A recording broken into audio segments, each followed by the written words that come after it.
It has not been easy for me. And, you know, I started off in Brooklyn. My father gave me a small loan of $1 million. My father gave me a small loan of $1 million. It has not been easy for me. And my father gave me a small loan of $1 million. I came into... That Vine or Instagram video edit of Donald Trump's interview is really interesting and it's hilarious. I first saw it, I was on Facebook looking at it, and it had me cracking up because the guy who did it, he's a comedian, I suppose. I don't know. I didn't follow his page, but it was a funny, representation of Donald Trump. But sometimes we get lost in entertainment and we get lost in joking and laughing, and we lose the message or the underlying critical factor in a situation. So I was reading in the comments and people were saying, oh, white privilege and this guy's an asshole, and saying so many different things about Donald Trump. I have no real feelings about Donald Trump. I just have apathy about Donald Trump. I don't watch The Apprentice. Never really have. I don't know much. Well, actually, I did a cursory study of his life, so I know a little bit about him, but I don't really have any serious feelings of hatred or anything like that towards him. I'm more neutral. But some of the comments were saying, you morons, like, you have to think about what he's saying. $1 million is not that much compared to the wealth that he's created, the billions of dollars that he's created. And so that made me start thinking, because at first I was busy laughing at the Vine, but then I started thinking like, oh, wait a minute, they're right. After I stopped giggling and stuff, I'm like, that's kind of true, but I don't necessarily fully agree with it, but I understand where they're coming from with that. And then I saw another comment talking about $1 million loan is not that much money to start a business empire. And the young man broke it down by saying that $1 million really, I'm from LA, so the part of LA that I grew up in, I mean, the homes are nice and it's developing. And so most parts of LA, the real estate is going to be prime real estate just because of location. And also every year there's an influx of people, so the population is increasing, but there's not more land being added to LA. So there's a limited surface area in Los Angeles, but there's more population coming in, so the real estate pricing and worth and value are going to go up. So before the bubble pop, my home was worth over 1.5 mil. This is in 2008, before the bubble pop. Now, the properties in that area are easily worth $1 million. So a lot of people basically don't get what he's saying because they don't understand the world of finance at all. They don't understand money whatsoever. You don't have to have a lot of money to understand money. You can use your brain and you can learn and you can empower yourself. And so that's why I want to make this video to break down Donald Trump is not just, a loudmouth idiot, and the presidential debates aren't only there for you to be entertained or to be outraged. You too can be empowered. So a lot of times the media only shows shenanigans, hype, yellow journalism, things just to get ratings, but they don't get you to think critically. They don't try and spark brain cells and synapses. They don't try and get the neurons popping in your brain. They just want to sell you a story, a sensationalized story, to make a profit, because they have to feed their children and their stockholders as well, right? So you can see certain jewels drop by Donald Trump because of where he comes from. He presents opportunity for us to study financial science and study how he came to prominence, how he rose up. So the young man on Facebook at the bottom of the comments was saying that 2 homes that are worth $500,000, there's probably moms, grandmothers, fathers, grandfathers, or people that have $500,000 loans on their homes. People get that every day. If you want a real estate transaction, you're gonna get $500,000 for a nice home in a standard city. I think the average home is in America is like 250,000 or something like that. But if you're staying in a nice city, one of the nicer cities in America, it's gonna be 500,000. So two of those mortgage loans equal to $1 million. So it's a small loan. It's not that expensive. If you say you purchase a home, one of your first homes, right? You're not going to come in with 250 racks cash and purchase it. You're going to get a small loan for about $225,000. That's $250,000. So if you can go to the bank and get $250,000 to buy a house, when Donald Trump says that he went to his father, which is just another financier, another mortgage loaner, or I should say loan, a lendee, or he's a lendee, the lender. He's basically just another lender source and a money source. When he says he got a small loan of $1 million, it's actually a small loan of $1 million. I could go in and get a loan for $250,000, $300,000. So that's already over $250,000. So if he says small loan of $1 million, it is in the world of finance and the world of money. It is. Another thing to consider is the context of the situation that he was in. He was being interviewed and he was asked, have you ever been told no besides your family? And he was saying, yeah, my whole life has been no. I've had to overcome obstacles. I started off with a small loan of $1 million, and I started off in Brooklyn, but I went to Manhattan. His father had built a small empire, but he stuck to Queens, Brooklyn, certain areas in New York, whereas Donald Trump ventured out and said, let's try new lands, let's try and take over Manhattan. And his dad gave him kind of that territory, but his dad was telling him, that's not our territory. We like to stick over here, like that's what we've been building so far. But he was like, no, I'm taking it to the next level. Let's build it over in Manhattan. Then he also made the comment that the $1 million is not a lot when you compare it to the billions that he's made. Right, but $1 million isn't very much compared to what I built. How he flipped it. Also, he paid interest on it. So it wasn't like, although he had access to that $1 million, that's how wealth is made. You get access to money. It takes money to make money. So you get access to money to produce more money. And one of my homies was saying, how many people, if I gave you 10 G's today, could you bring back 100 G's in a year? Could you flip and bring back 100 G's? Or how many people could bring back 10 G's, or if they get 10 G's, could bring back 20 G's? Or if were given 10 G's, could make 50 G's? Not many people could do that. So another thing that I want to say too is in real estate, $1 million is not really that much. I mean, if you're smart, you can make moves with it. Like he said, it's in the video, because they just cut the video and only show that part and they criticize it. But and later on in the video, he says, I went out with the $1 million that I got. I built properties. I bought properties, built properties, whatever. And then I came back and I had to pay my dad in interest.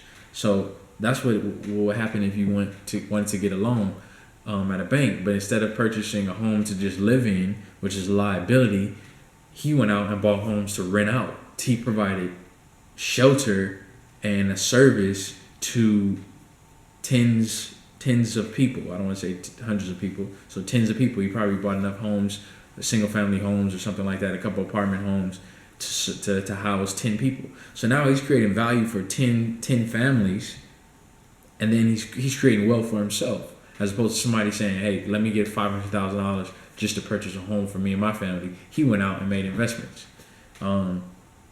This is like, I'm trying to show how we can empower ourselves and learn from the television and learn from the media and learn from what's going on, as opposed to just being distracted and just wasting time. I don't even watch TV. I don't even have a TV. I just use my computer and I keep up with the media, or the news, I should say, that way. But I don't even watch TV. It's a waste of my time. But I figured that this would be interesting study. So I did a cursory study on.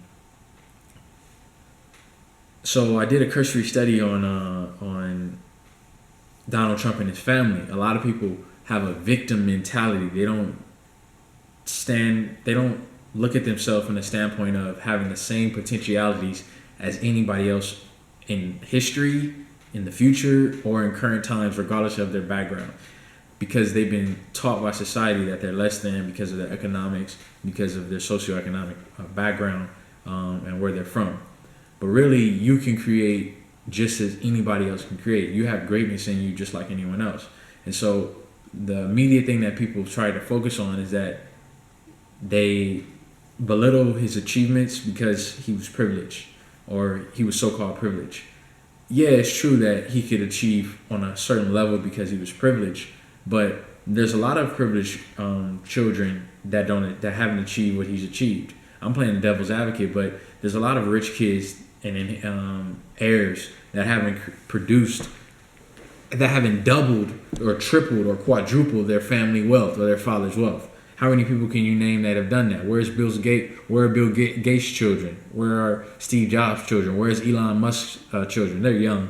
Elon Musk's children are young, but where are you got the Rockefellers, you got certain magnates who passed things down to their children and kept building. But my point is he substantiated himself. Like he created wealth.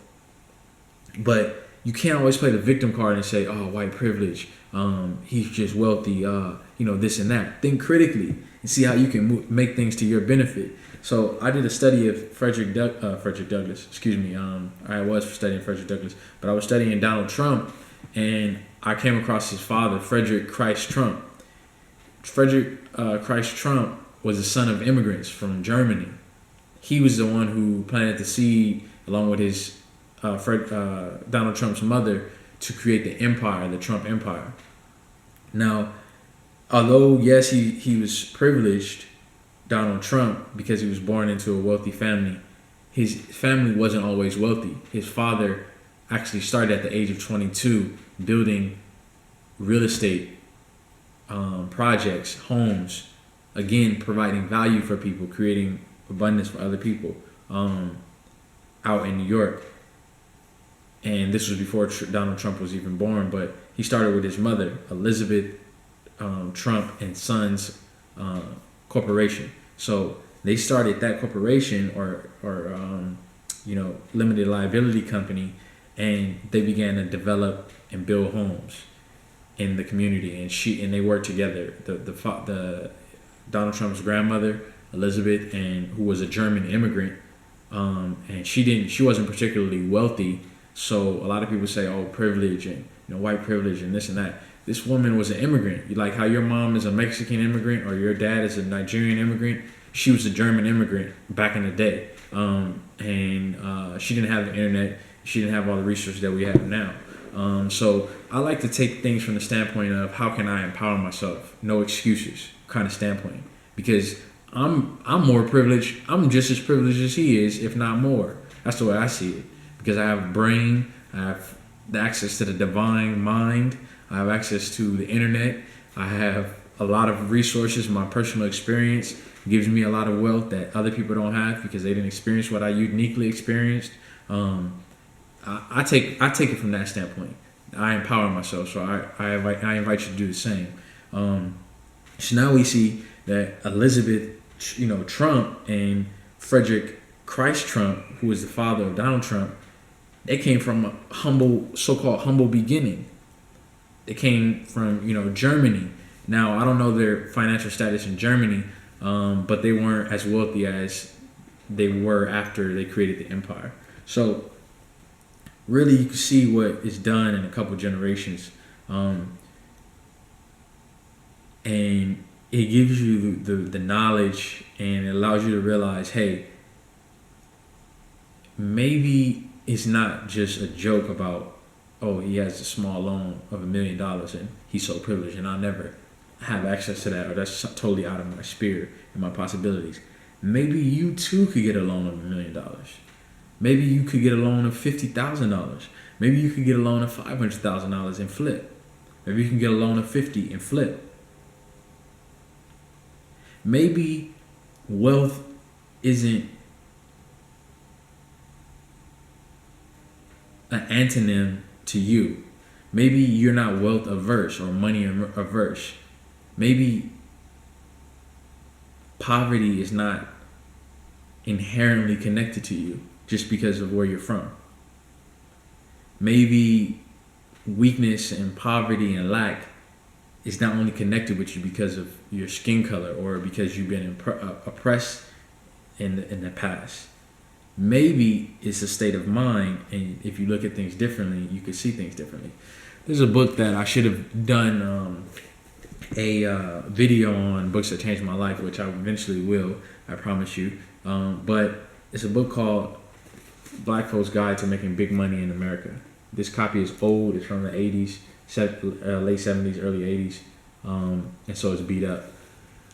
This book is one of the best books I've ever read on business and personal finance and just building wealth and money. It's in here, it details, I'm not going to get too deep into it. I'm just going to talk about how it relates to this. It talks about building real estate, building wealth through real estate, but it also talks about how a lot of people get money, seed money to start their businesses from family members who have access to capital.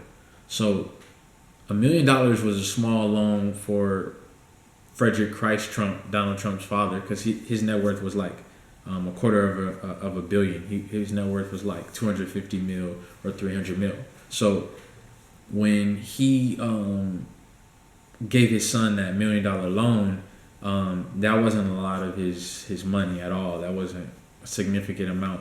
Also, he probably had a line of credit extending far beyond $1 million, but he probably gave him interest, a loan with interest, but he probably had access to money of somebody else's money that he gave to his son and said, hey, this is your loan, you have to pay me back in interest. My pops used to tell me about that stuff when I used to sell candy and stuff.